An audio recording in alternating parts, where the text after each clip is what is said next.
kesempatan ini saya sebelumnya sudah meminta izin terhadap Ibu untuk mensupervisi kelas. Nah, seperti yang sudah diketahui sebelumnya, alasan saya untuk mensupervisi ini adalah untuk membangun kepercayaan guru kepada sekolah juga ya, sebagai supervisor juga yang pertama karena merencanakan kegiatan ini juga dengan baik. Kemudian memberikan perasaan tenang mengenai tujuan dari rangkaian supervisi klinis. Saya di sini hanya sebagai mitra dan rekan seperjalanan yang mengembangkan diri. Kemudian semoga di kesepakatan ini menghasilkan aspek-aspek pengembangan yang akan diobservasi oleh saya terhadap Ibu. Baik, untuk pertama tujuan pembelajaran apa yang ingin dicapai oleh Ibu? Terima kasih Bu Reni. Bismillah, mungkin saya akan mencoba memaparkan tentang terkait pembelajaran yang telah saya lakukan kemarin, yaitu temanya kebutuhanku, subtemanya buah kesukaanku. Nah, untuk tujuan pembelajaran yang saya ingin capai yaitu yang pertama, anak mengenal Tuhan melalui ciptaannya. Yang kedua, anak terbiasa mengucapkan kalimat pujian terhadap ciptaan Tuhan. Yang ketiga, anak dapat berdoa sebelum dan sesudah belajar. Yang keempat, anak terbiasa memberikan salam dan menjawab salam. Yang kelima, anak dapat mengenal jenis makanan sehat dan tidak sehat beserta contohnya. Yang keenam, anak bercerita tentang manfaat mengkonsumsi makanan sehat. Yang ketujuh, anak mengetahui bahaya mengkonsumsi makanan tidak sehat. Yang kedelapan, anak terbiasa menunggu giliran atau antri ketika mencuci tangan. Yang kesembilan, anak dapat berdoa sebelum dan sesudah makan. Yang kesepuluh, anak dapat mewarnai jenis buah-buahan. Yang kesebelas, anak dapat membuat hasil karya berupa kreasi, mengecat dengan cotton bud, kolase dengan cangkang telur. Mungkin itu tujuan pembelajarannya, Bu Reni. Baik sekali. Untuk tujuannya sudah dijelaskan ya Bu.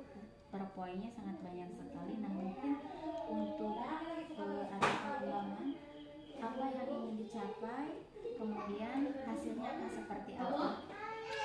Untuk area pengembangan itu sendiri, di area kognitif kemarin saya memberikan pembelajaran yaitu menggunting pizza ya. Di dalam gambar pizza tersebut ada nomor. Nah, tujuannya adalah agar anak itu bisa mengenal huruf dan anak itu bisa menempel dengan rapi dan juga mengelompokkannya atau memasangkannya ke dalam jumlah angka tersebut. Jadi anak dapat mengenal jumlah angka dan juga anak dapat mengenal angka itu sendiri. Nah, untuk di area seninya, tujuan yang saya capai itu mungkin dari kerapihannya, dari ketelitiannya, dari kesesuaian warnanya. Nah, untuk di area bahasa, mungkin anak bisa bercerita dengan hasil gambarnya, atau dia bisa gambar bercerita. Nah, untuk mengasah bahasa. Di sosial emosionalnya, anak mungkin bisa mengantri untuk menyelesaikan pekerjaannya satu persatu. Anak juga bisa menyelesaikan kerjaannya secara bertanggung jawab. Anak juga bisa saling meminjamkan alat alat krayon ataupun patlot dan sebagainya. Terus di fisik motorik dalam menggunting, tujuannya yaitu anak bisa menggunting dengan rapi. Anak juga bisa mengelem dengan baik. Anak bisa menempelkan kulit cangkang telur dengan baik. Anak bisa mengecat cotton bud dengan teratur di atas sebuah gambar alat-alat makan. Nah, Untuk di 6-nya mungkin yang saya terapkan yaitu anak terbiasa memberi dan menjawab salam, anak terbiasa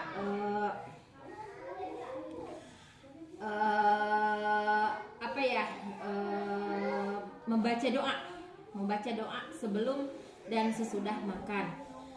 Nah mungkin itu Bu Reni untuk area pengembangan yang hendak dicapai. Jadi semuanya ada 6 aspek pengembangan. Oke, baik, terima kasih sekali Ibu ya untuk semuanya ada 6 aspek perkembangan. Dari ke-6 itu yang paling ditonjolkan yang mana ya Bu? Mungkin dari ke-6 aspek ini yang saya ingin tonjolkan adalah dari aspek 6 ya. Kenapa dari aspek 6? Karena saya ingin lebih ke karakter. Karena karakter itu sebagai fondasi dari semua aspek yang akan kita kembangkan. Setelah 6 itu kita berhasil, karakter itu kita berhasil membuat anak lebih baik, maka aspek yang kelima juga akan ikut lebih baik. Dalam suatu pembelajaran, jika anak sudah mengerti, sudah mampu, sudah mumpuni untuk menyimak apa yang akan dia kerjakan dan harus bagaimana dia mengerjakannya dan harus seperti apa dia belajar di sekolah atau di kelas, maka aspek yang lain dari anak tersebut juga akan ikut terupgrade atau ikut meningkat ya kompetensinya. Mungkin itu Bu Reni. Jadi yang akan dikembangkan ini aspek pengembangan nilai agama dan moral. Iya. Untuk pengembangan karakter itu sendiri ya Bu ya. Kemudian ada kesulitan-kesulitan yang dihadapi dalam mencapai progres tersebut, khususnya dalam pengembangan nilai karakter si anak. Hambatan atau kesulitan tentu saja ada Bu Ren, karena kalau menyangkut kepada karakter anak itu harus dikerjakan atau harus diberikan secara kontinu. Di sekolah ada pembiasaan dan di rumah juga harus berkelanjutan. Pendidikan karakter itu kita tidak bisa mengawalnya di sekolah saja, karena di sekolah itu hanya punya waktu 2,5 jam dan sisanya adalah waktu di rumah. Mungkin ada cara lain atau metode lain sebagaimana yang kita inginkan anak itu seperti apa agar bisa menunjang aspek yang lain, misalnya dengan cara kita sering kita sering parenting dengan orang tua, menerapkan bahwa pembelajaran karakter itu harus berkelanjutan dan kontinu di sekolah dan di rumah, itu harus saling berkesinambungan. Mungkin dengan seperti itu akan menunjang, meningkatkan kompetensi karakter anak. Mungkin itu Bu Ren.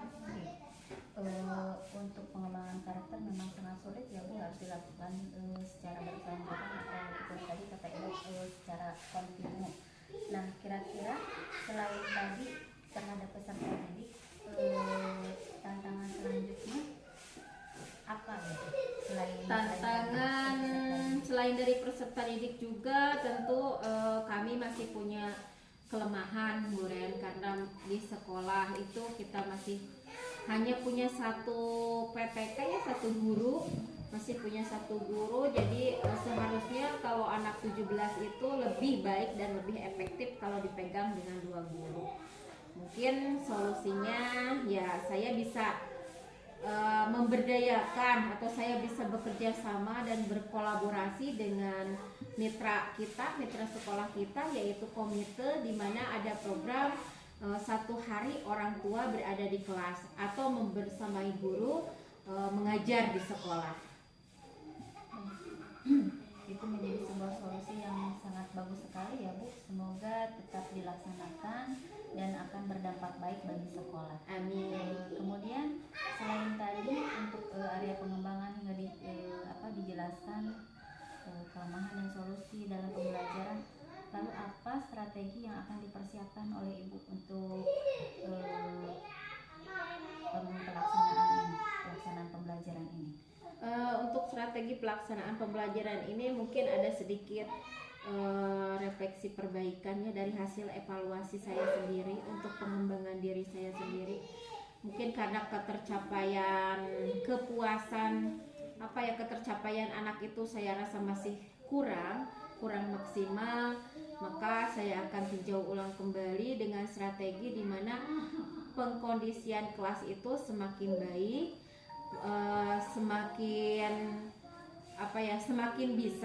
semakin bisa memberikan kebutuhan anak dengan gaya belajar anak yang berbeda-beda di dalam satu waktu. Itu kapan ya untuk hari ini, atau misalkan secara kontinu, atau memang sudah dilaksanakan dari jauh-jauh hari untuk strategi tersebut?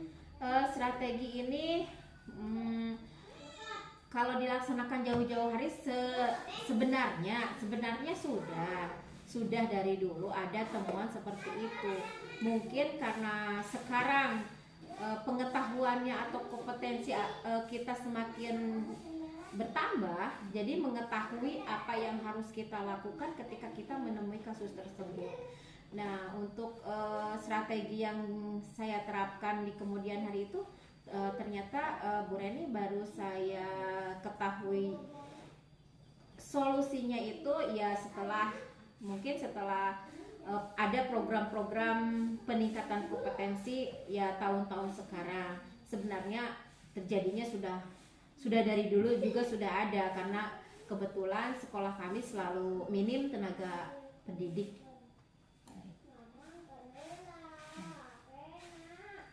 Itu merupakan sebuah strategi yang akan dipersiapkan oleh Ibu ya. Kemudian hambatan dalam menghadapi strategi tersebut apa ya Bu? Hambatan dalam menghadapi strategi mungkin mitra ya Bu Reni ya, mitra kita di dalam pembelajaran, yaitu terutama orang tua murid. Mungkin ada yang dititipkan kepada neneknya atau kakeknya di rumah, dan orang tua murid tersebut bermata pencaharian sebagai pedagang di kota. Nah, mungkin neneknya atau kakeknya itu tidak bisa kita ajak bermitra untuk sehari membersamai kita di sekolah Bu Reni, karena mungkin neneknya atau kakeknya itu merasa karena anaknya juga kan suka tidak ditunggui kalau sama nenek atau kakeknya. Jadi hambatannya mungkin itu yang pertama. Terus yang kedua, selain dari mitra juga hambatannya dari keterbatasan sarana dan prasarana yang kita miliki. Jadi sehingga kita itu belajar kurang maksimal dengan keadaan kelas yang sangat sempit, dengan prasarana yang sangat terbatas. Mungkin itu Bu Reni. Tadi juga sudah disampaikan bahwa orang tua tetap merupakan mitra. Nah, bagaimana caranya agar kolaborasi tersebut tercipta dengan baik? Mungkin gini ya, untuk menciptakan kolaborasi dengan orang tua dengan baik, supaya orang tua itu bisa bermitra dengan sekolah atau bekerja sama dengan sekolah. Yang pertama, kita harus mempunyai komunikasi yang baik, mempunyai komunikasi yang efektif dengan orang tua, mengadakan pertemuan secara rutin dengan cara kita membuat program dengan orang tua, yaitu program parenting dengan orang tua. Ya, program-program parenting dengan orang tua. Alhamdulillah ya Bu, tadi sudah disampaikan juga mengenai tujuan pembelajaran, area pengembangan, berikut tantangan beserta hambatan yang akan dihadapi ketika melaksanakan proses pembelajaran tersebut, sampai strategi yang dipersiapkan sekarang dan di masa yang akan datang. Baik, kita langsung saja untuk tahap observasi kelasnya ya Bu. Ya. Terima kasih atas waktunya. Ini hanya